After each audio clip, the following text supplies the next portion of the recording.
Hello everyone, welcome back to my channel. Please subscribe my channel. The air in the studio was always thin, recycled through 1,000 nervous breaths and the dry hum of the lighting rigs. It was a place where smiles were applied with brushes and conversations were measured in seconds. Ilara, a presenter whose warmth was as genuine as the set's mahogany was veneer, felt the familiar prickle of pre-show adrenaline. 90 seconds to titles. The voice in her earpiece was calm, a stark contrast to the flurry of movement around her. She glanced at the monitor, where a pre-recorded segment was being cued. It was a light-hearted piece about a local bakery, the kind of soft news that opened the show.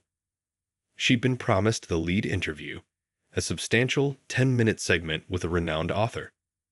It was the reason she'd spent her weekend buried in his book, her script margins thick with questions. Across the studio, the floor manager, a man named Leo with the weary eyes of a battlefield surgeon, avoided her gaze. That was the first sign. Ilara, a quick change, the producer's voice crackled in her ear, tinny and abrupt. We're leading with the royal correspondent. You'll take the bakery piece after the break. The words landed not with a bang, but with a quiet, sinking finality. The royal story was fluff, a rehash of yesterday's news. The author, her author, was being bumped. She saw him then, sitting patiently in the green room, a copy of his own book on his knee. A hot flush of shame crept up her neck. It wasn't just a snub. It was a public dismissal, a statement that her work, her preparation, was disposable. The show began.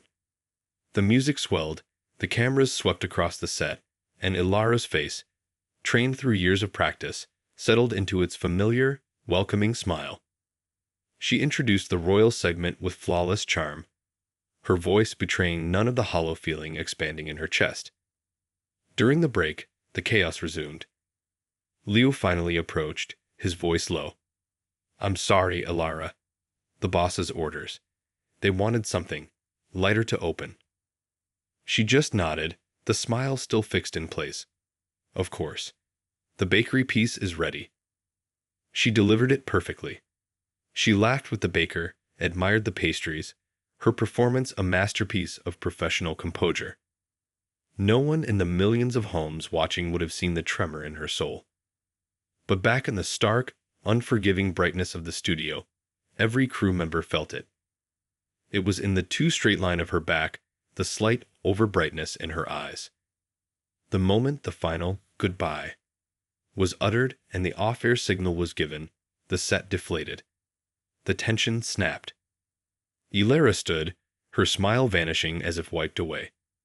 She walked, her steps measured and precise, past the cameras and the coiling cables, towards the sanctuary of her dressing room. She didn't make it.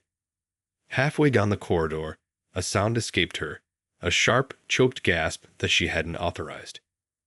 She pressed a hand to her mouth, but it was too late. The dam, so carefully reinforced for 90 minutes, broke.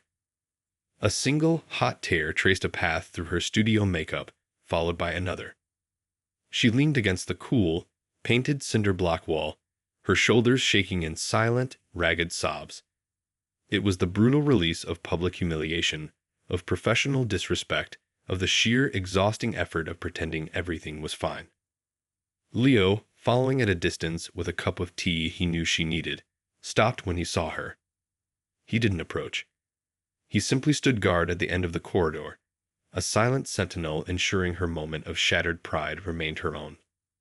This was the true behind the scenes, not the glamour or the gossip, but the quiet, heartbreaking cost of keeping the show, always relentlessly on the road.